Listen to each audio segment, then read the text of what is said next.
संसार में हर व्यक्ति ऊंचा उठना चाहता है,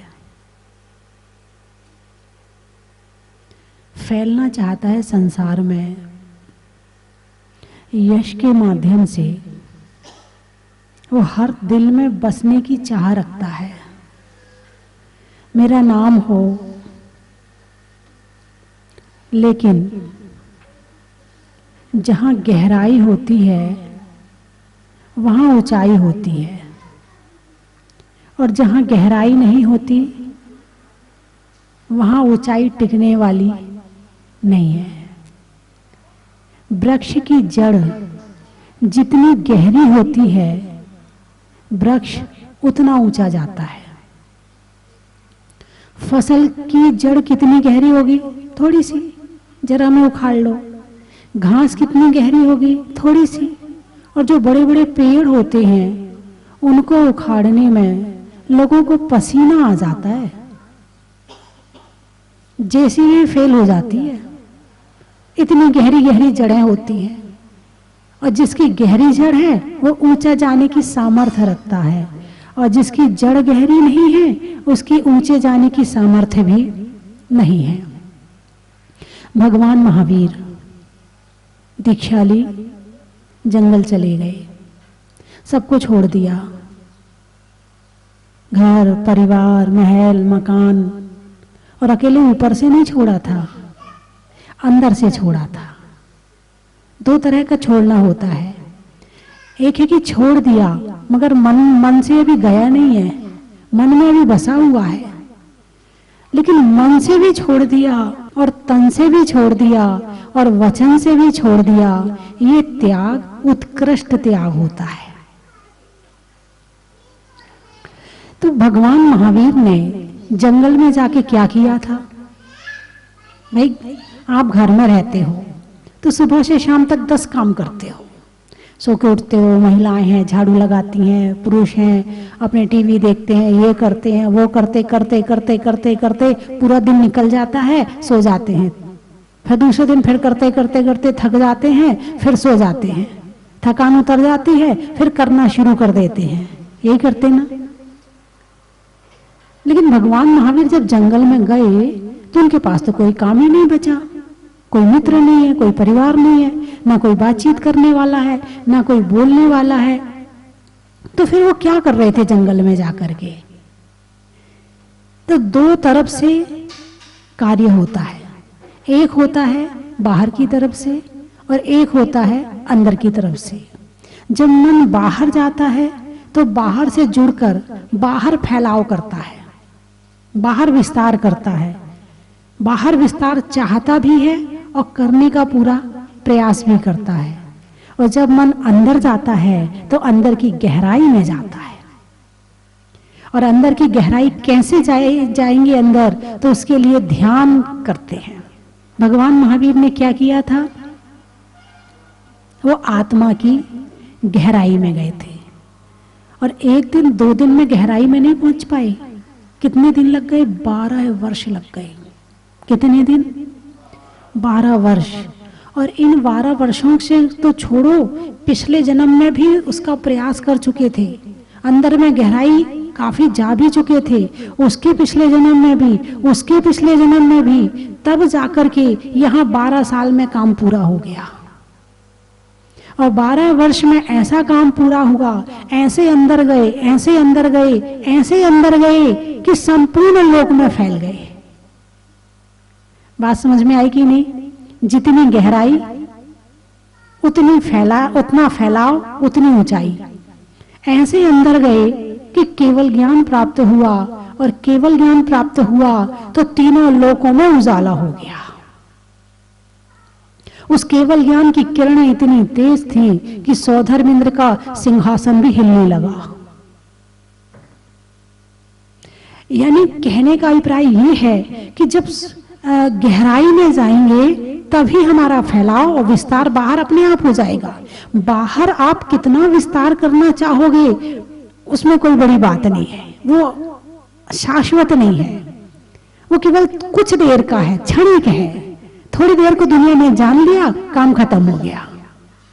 लेकिन यदि अंदर जाएंगे तो अंदर जाने पर ऐसा विस्तार होता है कि अंदर तो फैलाव हो ही जाता है, बाहर अपने आप हो जाता है, करना नहीं पड़ता है। सौधर्मेंद्र आ गया, कुबेर आ गया, समय श्रेणी की रचना हो गई, लाखों करोड़ों देवी देवता आ गए, बाहर के सभी भक्त मनुष्य आ गए, तिर्यंच आ गए, पशु आ गए, पक्षी आ गए, कहाँ आ गए? भगवान के चरणों में आ गए।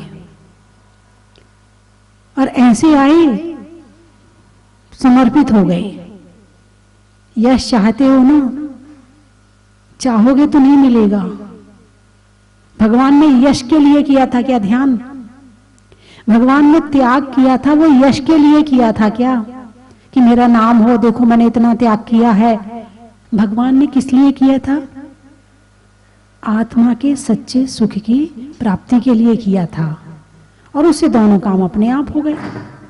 लेकिन संसार यदि केवल बाहर के यश की चाह करे तो अंदर वो खोखला रह जाता है, अंदर वो खाली रहता है। और जब तक अंदर भराव नहीं होगा तब तक बाहर कितना भी फैल जाए उसकी कोई कीमत नहीं है। तो भगवान महावीर ने, भगवान आदिनाथ ने, 24 तीर्थंकर ने आत्मा का ध्यान किया, उससे बाहर का सारा काम हो गया। और यहाँ पर आदर प्राप्ति के लिए और यश की प्राप्ति के लिए इंसान क्या क्या नहीं करता है, क्या क्या नहीं करता, बताइए मुझे। ये मान कषाय के उदय में जो यश प्राप्ति की इच्छा होती है, ये यश क्षणिक है, इसी जन्म में खत्म हो जाएगा।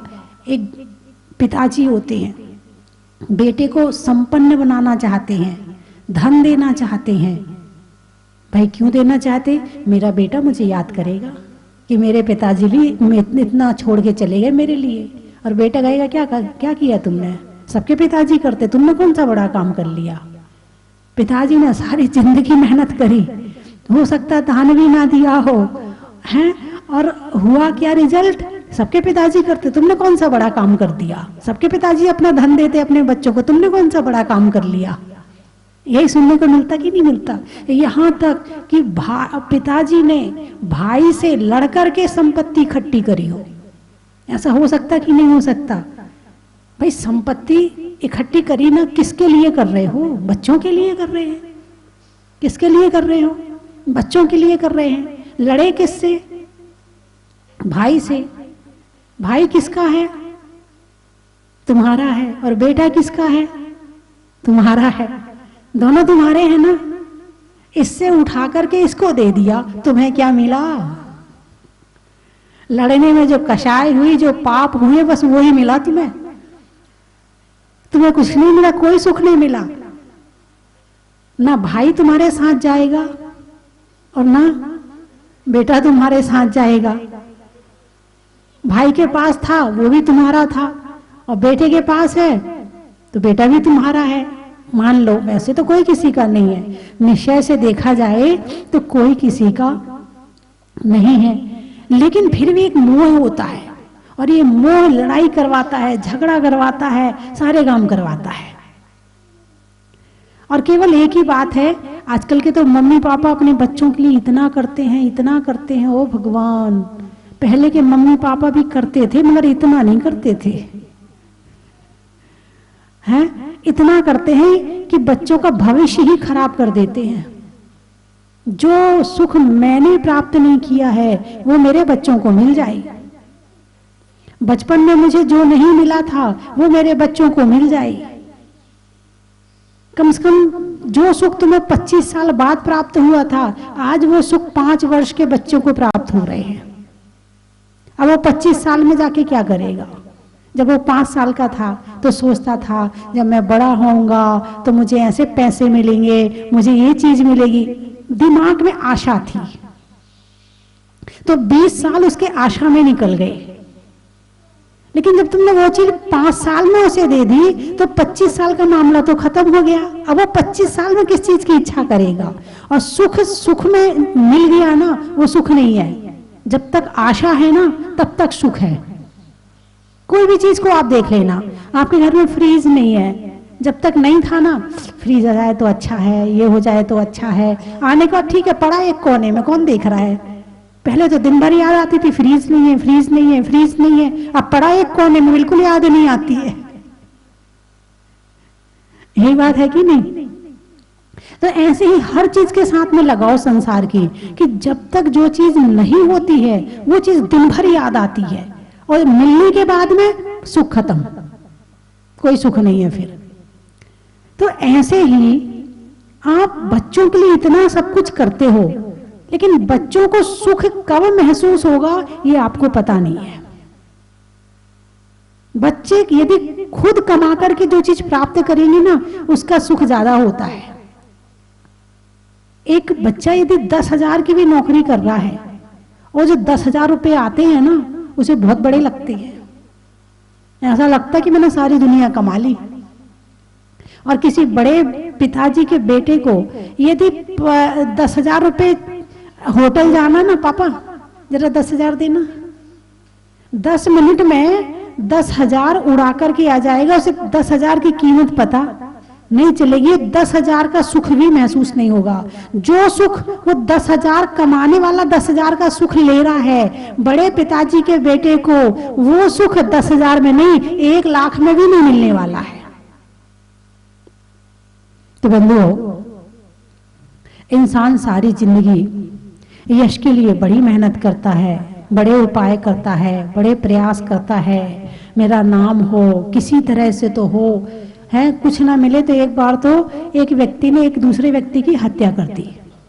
दूसरे दिन अखबार में फोटो छपा, वो जेल चला गया, अखबार में फोटो छपा, उससे उसके ऊपर केस किया गया, भाई तूने हत्या क्यों की? बोले मेरा नाम ही नहीं हो रहा था, कोई मुझे देखता ही नहीं था, मुझे कोई जानता ही नहीं था। अब मैंने सोचा कि मेरा नाम अखबार में कैसे आए, अखबार वाले ऐसे तो नाम छापते नहीं है, अच्छे काम करो तो नाम तो छापते नहीं है, बुरे काम करो तो जल्दी छाप देते हैं। तो मैंने कहा बुरा काम सबसे बड़ा कौन सा होगा, तो किसी की हत्या कर दो। तो हत्या कर दी तो मेरा नाम अखबार में भी आ गया और मेरा नाम भी हो गया। अब बताओ, नाम के लिए हत्या तक करने को तैयार हो गया आदमी। किसी का बुरा भी करना पड़े, किसी को गिराना भी पड़े तो गिरा देगा। यदि कहीं ऊपर कुर्सी रखी है और उस कुर्सी पर जाकर बैठना है तो चाहे कितनों को मार करके चढ़ना पड़े, क्योंकि उस कुर्सी पर बैठने के बाद नाम होता है। इसलिए वो कुर्सी चाहिए मुझे, मैं उस पद पे बैठना चाहता हूं, चाहे किसी की हत्या करना पड़े, चाहे किसी को गिराना पड़े, चाहे किसी का बुरा करना पड़े, लेकिन वो काम करने के लिए वो तैयार हो जाता। किस लिए? यश और नाम के लिए। जबकि दुनिया किसको नमस्कार करती है, काम को या नाम को?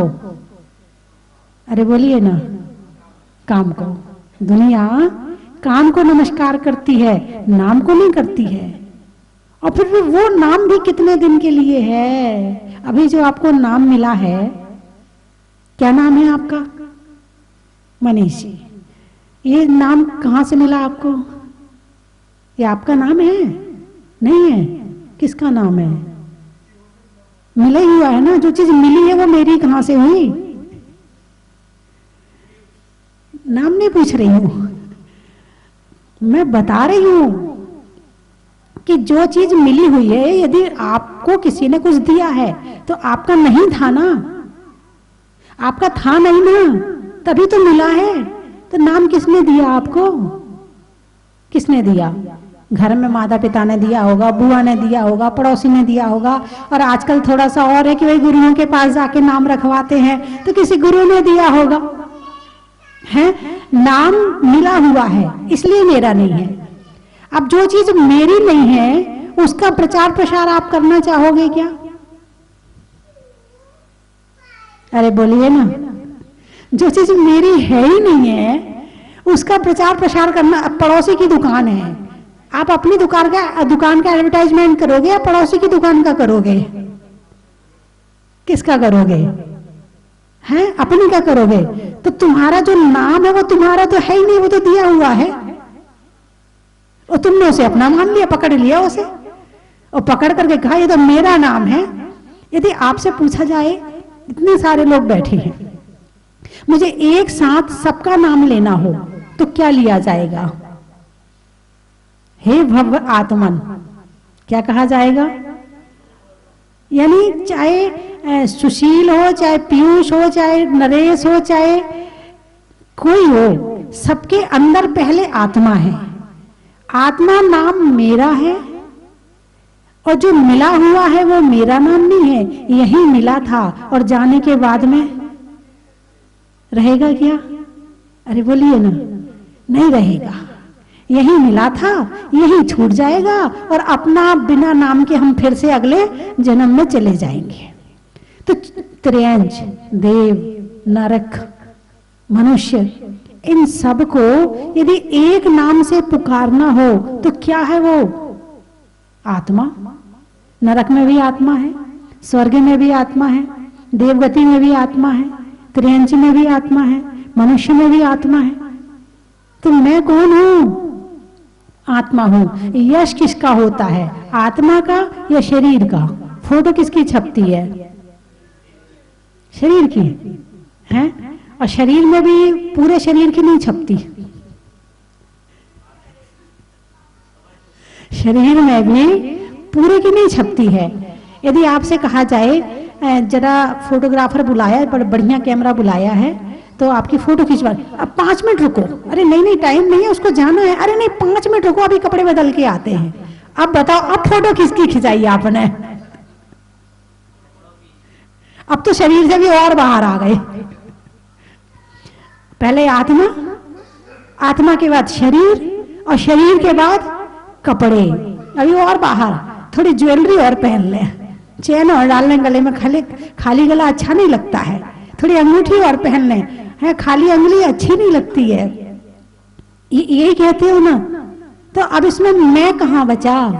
मैं तो दिख ही नहीं रहा है और जो मैं है उसकी फोटो नहीं खींची जा सकती।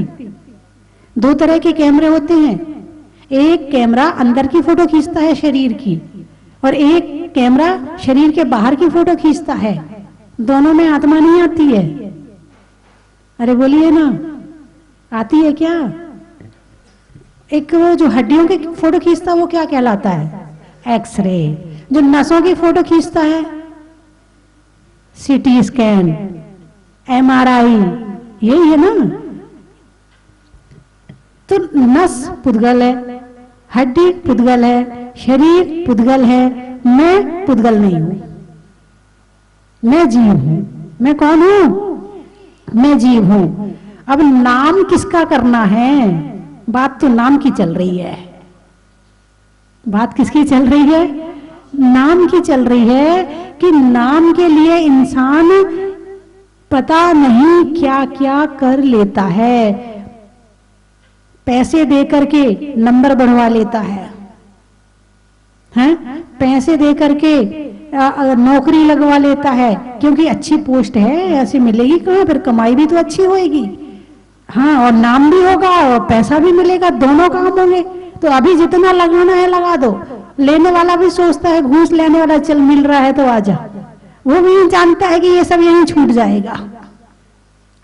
तो नाम कर्म की प्रकृति में एक आदेय नाम कर्म है और एक यश नाम कर्म है। ये कर्म है और मैं कर्म से रहित हूं। भगवान का यश है कि नहीं आज? अरे बोलिए ना, यश है। तो उन्होंने जो भी साधना करी थी वो यश के लिए की थी क्या? है? नहीं। तीर्थंकर और तीर्थंकर भगवान और भगवान 2 तरह से होते हैं। तीर्थंकर मोक्ष जाते हैं, लेकिन तीर्थंकर मोक्ष जाते, अन्य जीव नहीं जा सकते क्या? अनंत जीव मोक्ष गए हैं, अनंत। तीर्थंकर तो केवल उनका ये होता है कि वो स्वयं मोक्ष जाते हैं और औरों को मोक्ष का मार्ग बताते हैं। लेकिन बहुत से जीव ऐसे होते हैं कि जो मोक्ष जाते हैं, मार्ग नहीं बताते हैं, लेकिन जितना सुख तीर्थंकर भगवान को मोक्ष में है उतना ही सुख अन्य भगवान को भी मोक्ष में है। उसमें कहीं भी अंतर नहीं है। उद्देश्य क्या होता है?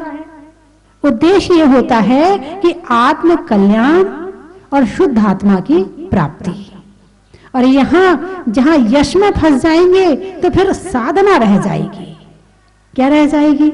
साधना रह जाएगी। इसलिए पहले के समय में सारा काम जंगल में ही होता था। सारी साधना कहाँ होती थी? जंगल में। न तुम मिलोगे न नाम का काम होगा।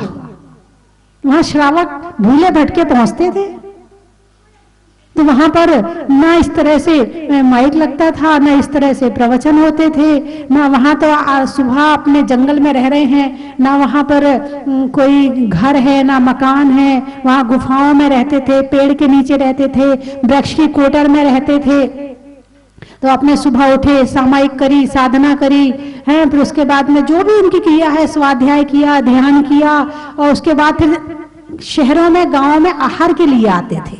आहार किया, वापिस जंगल में चले गए। और फिर वहां श्रावक तो गृहस्थी है, उसको कहां फुर्सत है?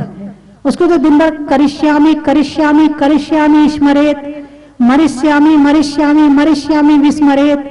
मुझे मरना है मरना है मरना, ये भूल जाता है। विस्मरेत, मुझे करना है करना है करना, यही याद रहता है। और यही तो दिक्कत है, थोड़ा सा मरना भी याद रह जाए ना। तरुण सागर जी क्या कहते थे कि शमशान घाट शहर के बाहर नहीं, शहर के चौराहे पे बनाना चाहिए, ताकि आते जाते लोगों को ये दिखता रहे कि एक दिन मुझे भी यहाँ पर आना है। अब शहर के बाहर बनाते हो तो उससे लगता है कि वही कभी किसी के उसमें गए तो जाना हो जाता है, नहीं तो नहीं जाना होता है। यही है ना। लेकिन शहर के चौक में रहेगा, शहर के अंदर रहेगा तो आते जाते दिखेगा। लेकिन बड़े होशियार हैं, नहीं बनाते, शहर के बीच में नहीं बनाते, शहर के बाहर बनाते हैं, ताकि हम भूले रहें और करिष्यामी करिष्यामी करते रहें।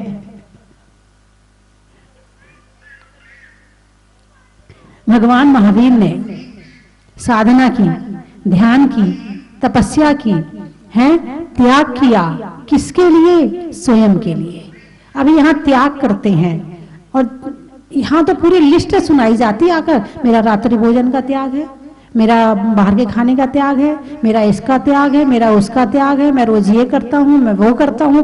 पूरी लिस्ट सुनाई जाती। बहुत सारे लोग, मतलब आप लोगों को तो सुनाते ही होंगे, मुझे भी आकर सुनाते हैं। यदि एक दिन कोई उपवास करे और उपवास करके जब तक वो 10-15 लोगों को बता ना दे, तब तक उसको मन में चैन नहीं पड़ती। अब आपने उपवास किसके लिए किया है? अरे बोलिए ना, खुद के लिए किया है। लेकिन मन करता ना, कह तो दो जरा सा। फोन आया, अरे आज मेरा उपवास है, बस मैंने सबके लिए तो खाना बना दिया है, मगर मेरा तो उपवास है। बड़ा मन, क्यों? पता चलना चाहिए मैंने काम किया, उपवास किया है मैंने, नाम होना चाहिए। जब काम किया है तो नाम भी होना चाहिए। लेकिन भगवान महावीर को तो देखिए, दीक्षा लेने के बाद मौन हो गए, बोलना ही नहीं किसी से, बात ही नहीं करनी किसी से।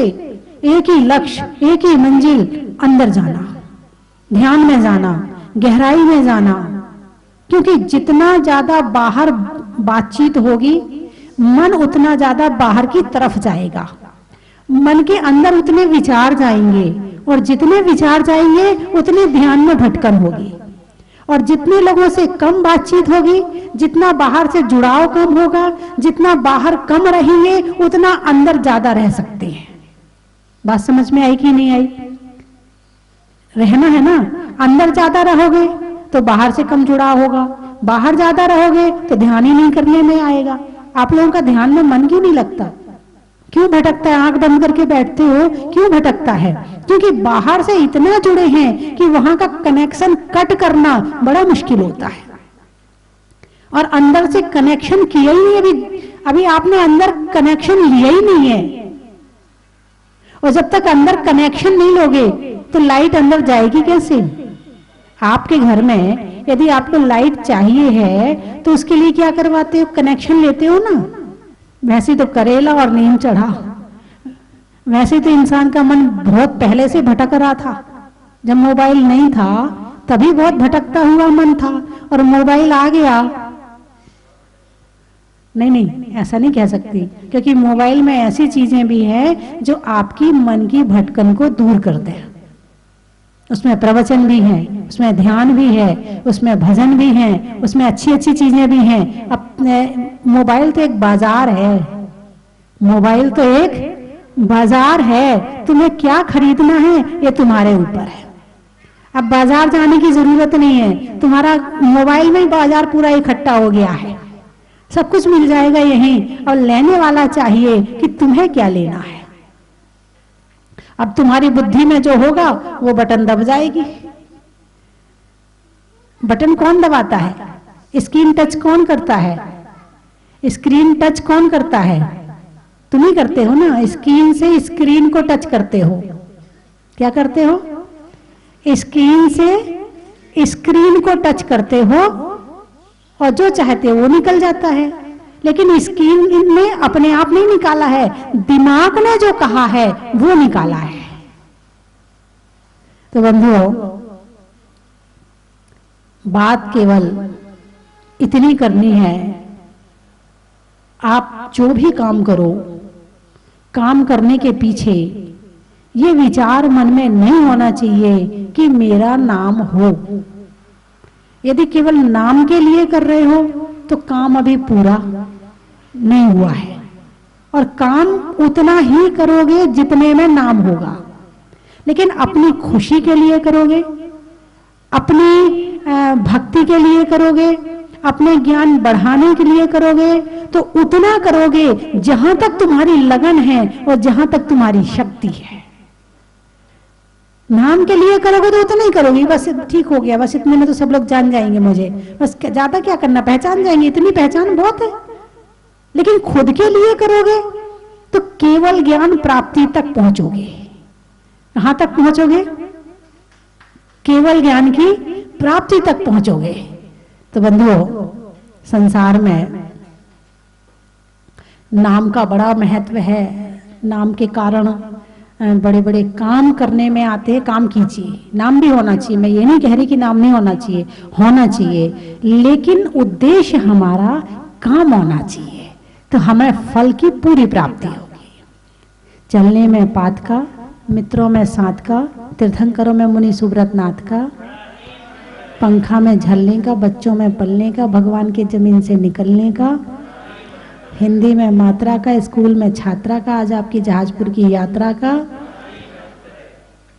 अनाज में दाने का, इनाम में पाने का, और आज आपके यहाँ आने का बड़ा ही महत्व है। दवाई की गोली का, और होली में रोली का, और आने वालों में छपरौली का बड़ा ही महत्व है। और कहाँ से आए हैं? कोटा। महिलाओं में आटा का, फूल में कांटा का, और आने वालों में कोटा का बड़ा ही महत्व है। महीपुर गाने, महीतपुर गाने में सुर का, नृत्य में नुपुर का, और आने वालों में महीतपुर का बड़ा ही महत्व है।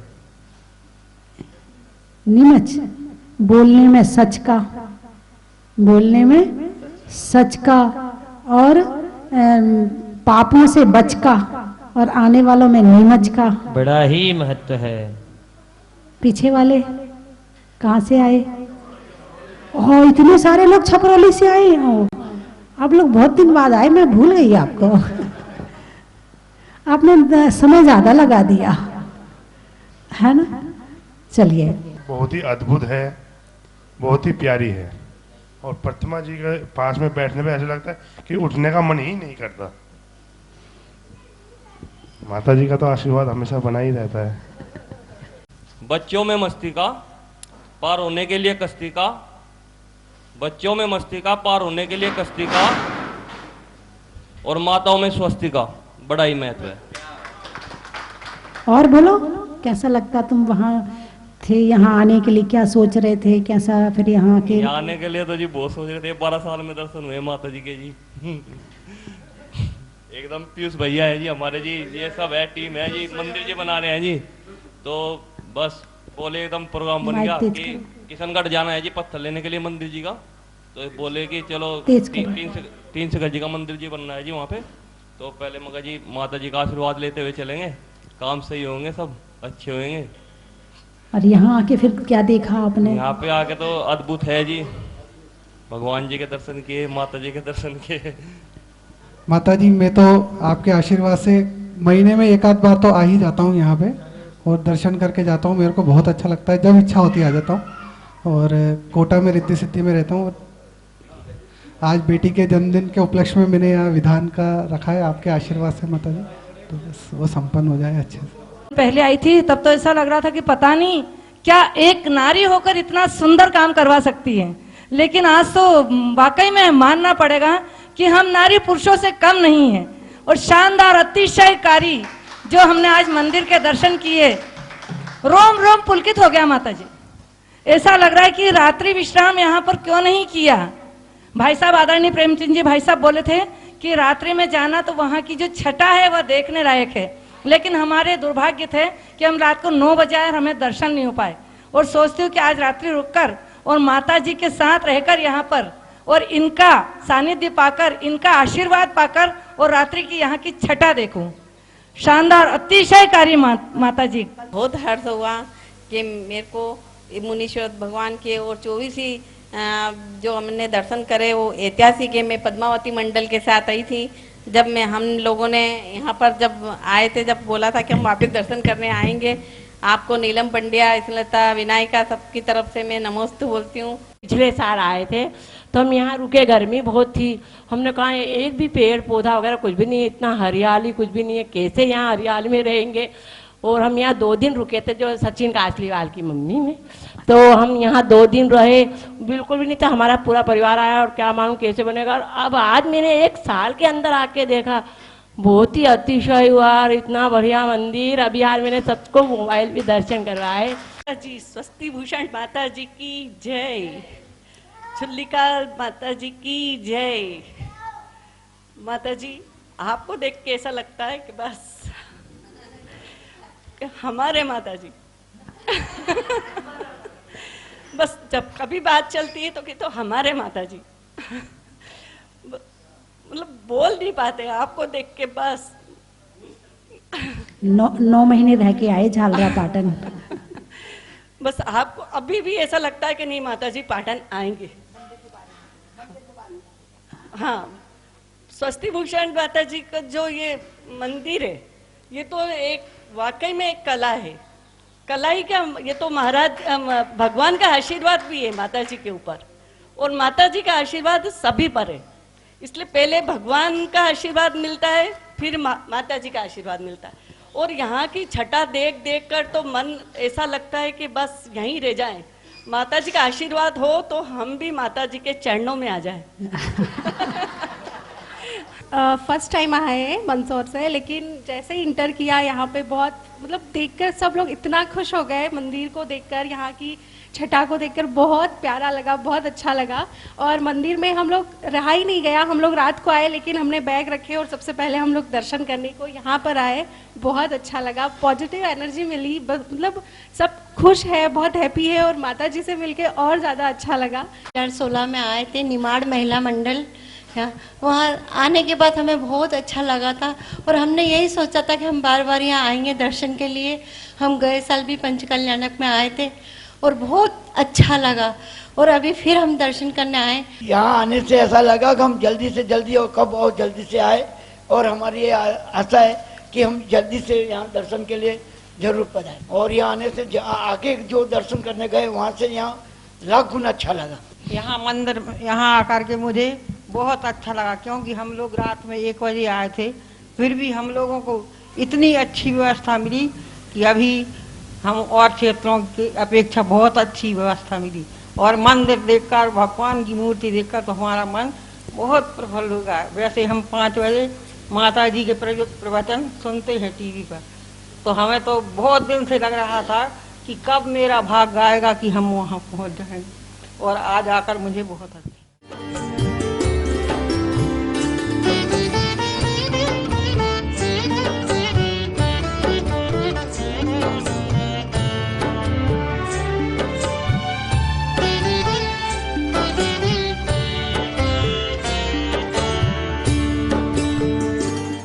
चन की थाल को सजाओ रे आज, रत्नों की थाल को भर लाओ रे आज।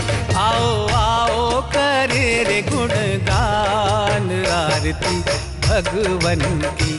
आओ आओ करें गुणगान आरती भगवन की। आओ आओ करें गुणगान आरती भगवन की।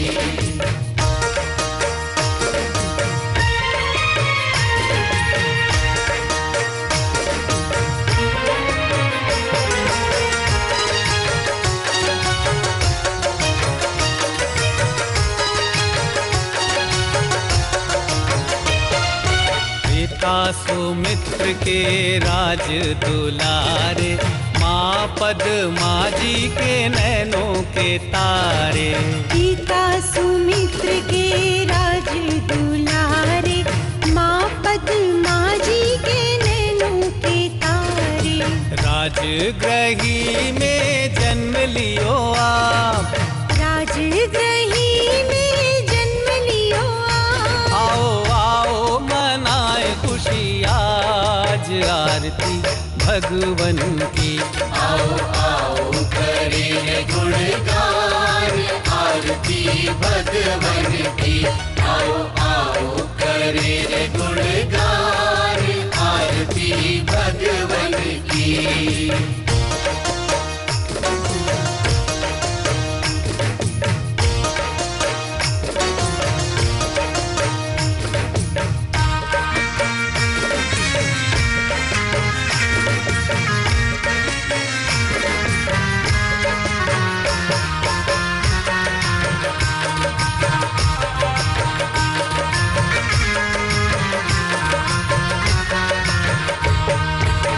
कपूर बाती से ज्योति को जला के, प्रभुवर के चरणों में शीश को नवा के। घी कपूर बाती से ज्योति को जला के, प्रभुवर के चरणों में शीश को नवा के। प्रभुवर की आरती में झूम झूम के, प्रभुवर की आरती में झूम झूम के। आओ आओ करे मिलके आज आरती भगवन की। आओ आओ करें गुणगान आरती भगवन की।